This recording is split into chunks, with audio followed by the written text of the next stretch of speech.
Welcome to Being a Successful Leader with Carl Welty. Carl is a leadership pioneer with years of challenging leadership and consulting experience. Here's Carl with some valuable insights, practical and proven methods for being a successful leader. Greetings all, Carl Welty here, your host of the podcast series, Being a Successful Leader. This is our 43rd episode, each one lasting about 15 minutes to a half hour. And the intent here is to provide you with some successful and valuable insights and practical and proven know-how in being a successful leader.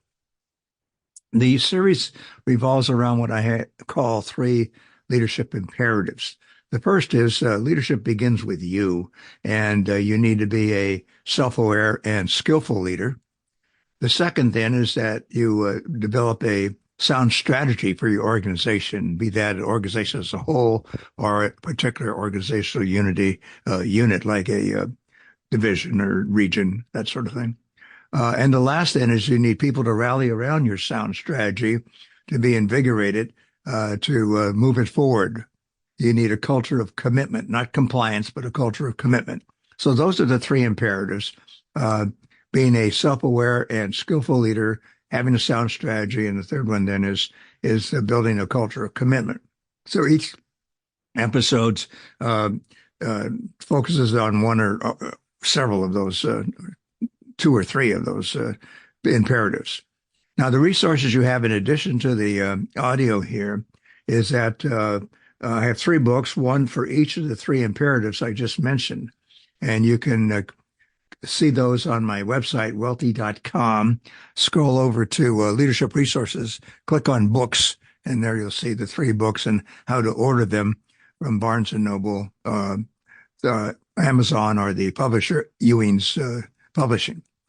And then also a resource you have is the past episodes, the other 42 episodes.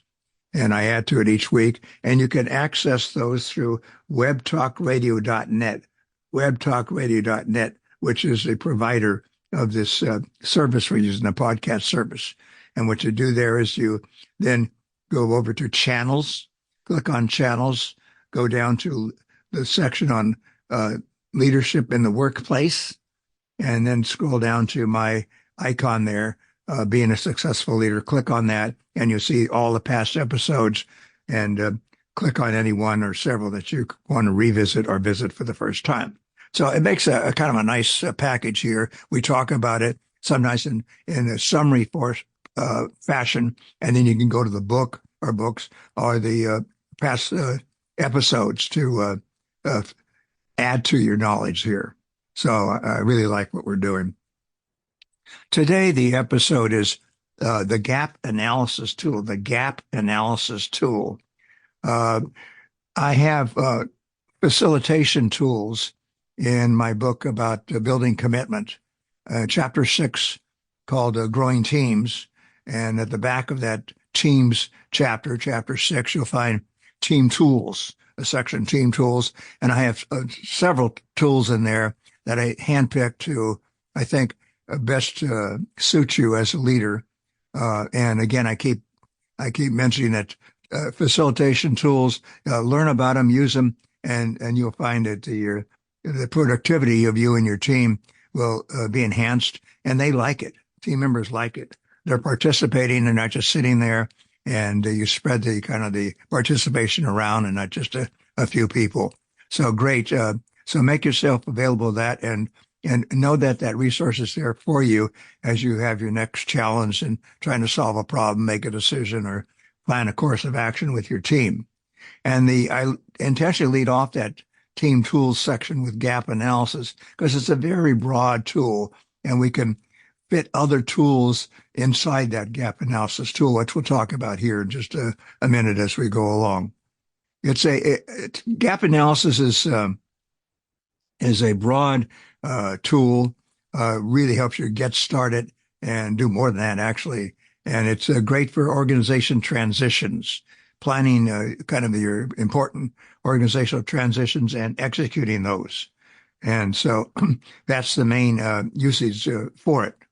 So let's describe gap analysis, and then again, you can consult the book to as a resource on an ongoing basis. So what you want to do, and you may sketch this out, take a piece of paper here and just kind of roughly sketch it out. And then for the specifics, go to the book, that chapter 6 in building commitment, and you'll see an example there too. So what you do is you start off with your objective. What's the objective is, let's say, this organizational transition or improvement that you're trying to make. What is the objective? And then you have your two parameters, if you will, the current state, what is going on now, and your desired future state. So the current state and the desired future state. And the distance between the two is the gap. And that's what we're trying to get our hands on, and what to do about the gap in closing the distance between the current state and your desired future state. Okay, so that's the first thing, define your objective. You may just write these down now, and then as you use it, maybe you have an immediate application, or maybe not now, but in the near future, and then you want to get into the details. But right now, maybe just sketch it out. If you don't have the book, you have the book, go to chapter 6, building commitment. Okay, so define the objectives, step 1. Step 2 is then describe the characteristics in bullet point fashion of the current state. And I'll give you an example of this once we go through the description, the steps, and I'll run through a second time an actual example. Describe the characteristics in bullet point fashion of the current state. What is going on now in the current state? Number 3, go over to the desired future state and define the elements. Now, this is like if you're up on what we talked about in making you fulfill your dreams as a leader, and how to go about your making a vision, a actionable, translatable vision. You start off with a vision statement, which is, in our case here, like the objective, same thing, an overarching one-sentence statement of what you want to achieve. And then to make it actionable or translatable, you need to do a second very, very important step, and that is to lay out again in bullet point fashion, what are the evidences that you'll accept that when you're there, you've accomplished your vision statement, or in this case, objective or goal. And these are the elements of how do you know success when you see it? How do you know success when you see it? And if you're not already acquainted with it, I've mentioned it many, many times in our series here, the goal analysis tool, great tool for laying out evidences here of success, taking an abstract idea, your objective, and turning it into very specific, concrete evidences. And then what the value of that is, you can then direct your strategies and actions toward those success factors, if you will. So goal analysis, again, you take what it is briefly, and again, you can look at the book to get more details, but you state your goal or objective or vision statement, and then you come up with a series of when statements. We will be successful when this happens, when that happens, when the other thing happens. And to do that, you do mind bursts, if you will, and just kind of get thoughts down on paper, and then, or Post-it notes or whatever, and then sort them out in logical clusters, and then take each cluster, have a heading for it, and then look at the theme there of that cluster, of those notes you have under that cluster, and then stretch it out expand it out to a full statement, preface it with when, because these are conditions that exist when your objective, goal, vision statement, or desired future state is being achieved. So that's a quick synopsis of goal analysis. Great tool, and it fits right into the desired future state in describing that in your gap analysis. Okay, so we got the objective.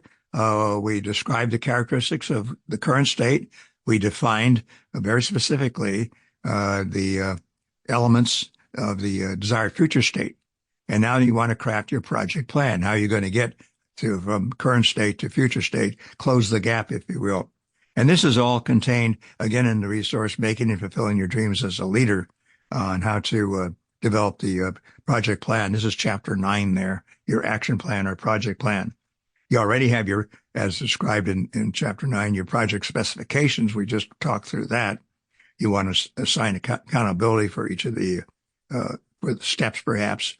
And then you want to take a look ahead before you charge into your project plan of maybe do another tool here, force field analysis. Again, it's described in that tool section of building commitment.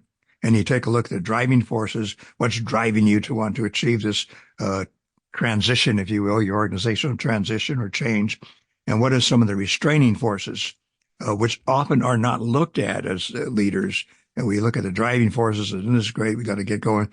But it's just as important, if not more important, to look at what restraining forces may be there that may hinder you on your way, and then address those also. So the force field analysis is a great tool for doing that. And then you want to construct your actual work plan or project plan.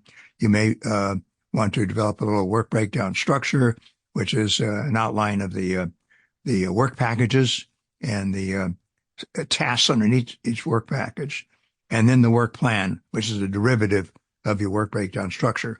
Or many times your work breakdown structure may be just enough. You're going to use it as a kind of a checklist, if you will, on the work packages and how they're coming along with the various tasks. Again, that's look at Chapter 9 in the Making It Fulfill Your Dreams as a Leader. Okay, so you got, again, to review, you got your objective. You described the characteristics of the current state. We did a nice job of being very specific about the desired future state, the overarching vision, if you will, or objective, and then the evidences of success, which are the vision elements, are the desired outcomes in your desired future state. We then went ahead and designed a project plan to help us get from the current state to the desired future state. Let's look at a quick example, hypothetical example I put together here to illustrate. So you start with your objective. Let's say in this case, our objective is how to substantially upgrade the quality and responsiveness of our customer services operation. How to upgrade the quality and responsiveness of our customer service operations. Current state, some of the things that might be alarming and you want to take care of in your current state, bullet point fashion. Unacceptable number of customer complaints you're receiving as the leader of this group. Variety of complaints. Another one is unsure of any patterns at this time. What's going on? What kind of patterns of complaints?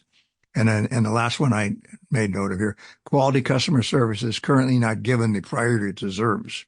So those are some of the things that are going on in your real world in terms of the current state that says, hey, we need to develop an improvement plan here, or a transition to get to a better state in terms of our customer service. Okay, so then now you look at your desired future state. You have your objective we stated above. And now how do you know success when you see it? So you, let's say, and your leadership team worked together and came up with these bullet points, and I'll go through them rapidly. We're just using this as an example, and hopefully it's making sense to you and in terms of how valuable a broad transition tool like gap analysis can be. So here's what you and your team came up with: your vision elements, or your desired future state, desired outcomes. Origin and patterns of complaints is known, so you're going to do some diagnostic work here. Another bullet point: importance and quality of customer service is embedded in our core values, your organizational core values. And how do you operationalize those and bring them home to your team in terms of the customer service here? Another one is employees understand that quality service is a core value. And how are we going to emphasize that and live that? Another one is employees generally participate in the upgrade and continue improvement of customer service. This is not a one-shot kind of thing. It's going to be an ongoing priority for you and your leadership team. A couple more. Applicable processes are, as necessary, re-engineered to facilitate the provision of quality customer service. You may have to go in and redo things, reorganize things, and have, change your processes, develop new process, whatever. And the last one, valid and reliable measures exist to assess the quality of customer service. So you're not going to be shocked again and say, oh, what's all these complaints about? You're going to have ongoing measures that are really the critical success factors to take a look at the quality of your customer service. Okay, there's an example for you, and hopefully that clarifies this very important tool for you of gap analysis. And then your project plan, you already have your specifications that you came up with in your statement of your desired future state. And then the rigor, as we mentioned in past episodes, the rigor of your project plan depends on the size and complexity of the project. You can just start putting on a whiteboard the steps and so forth, or you may have to involve yourself in some very deliberate quality thinking and interacting to develop a project plan here.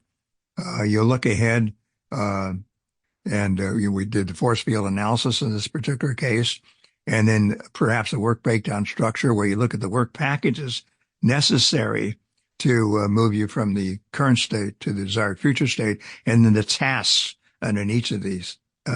Then you can evolve to a full-blown work plan, which is about assigning accountability, determining the schedule, determine resource allocation for each step. Again, consult Chapter 9 on this. It's all laid out for you. Or you can just, as I said before, use the work breakdown structure for a project that doesn't require a full-blown project plan as kind of your checklist in terms of carrying out your plan of going from the current state to the desired future state. Okay, so a lot of that is already laid out for you there. What I want to do is wrap it in this broad tool of gap analysis and show you how all these other tools fit so neatly and constructively in the gap analysis tool to help you and your leadership team attack and manage successfully your transition plans, your key improvement plans. Great tool. Remember, it's there. If you have an application right now, go for it. If you don't, remember it's there, and it's a great resource for you. And you and your team are going to, leadership team, and your overall team are going to be quite elated with the results of using it. The last thing here, in terms of your, let's say your strategy came up with, your goal and strategy here in terms of a major transition or improvement plan, is you want to go back to your, assuming you have one, and we described that. That's the whole essence of this strategic framework in the book, being a successful leader in terms of making your dreams and fulfilling them. That book is that you want to go to your master plan, as we described there, and that's your list of strategies, your key strategies, if you will, for the next foreseeable future. Could be months, even years. And you want to update that, because this, we're saying, is an important transition you want to make.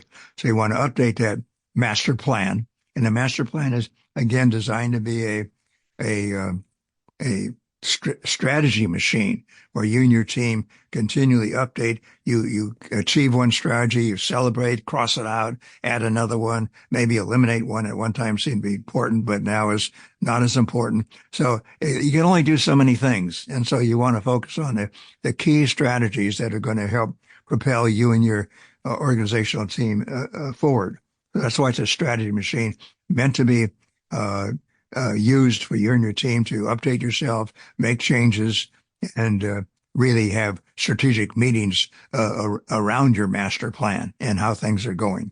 So in our example here of a gap analysis, the end product here perhaps is important enough to embed into your master plan.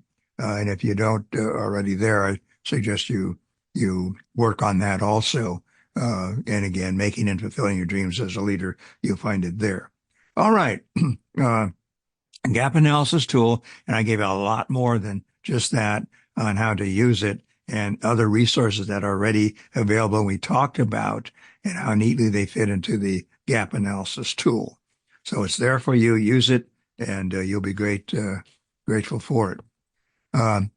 Now, next time, a preview, we're going to go to an episode I call Stages of Organizational Growth and strategic implications. Stages of organizational growth and strategic implications. Your organization, be it a unit or an organization as a whole, you just can't stand still. It's meant to grow. It needs to grow.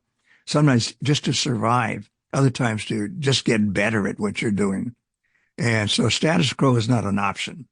And so as we'll present a model to you in terms of typical stages of organizational growth that you may have experienced or will experience or are experiencing. And then the strategic implications of the various stages of growth that you may be aware of or will experience or are experiencing. Okay, very, very good overview chapter again, and not just overview, but based on reality that you need to be aware of. All right, gave you a lot here. Hope you find it very, very helpful. Meantime, you take care of yourself, and we'll see you next week for that next episode.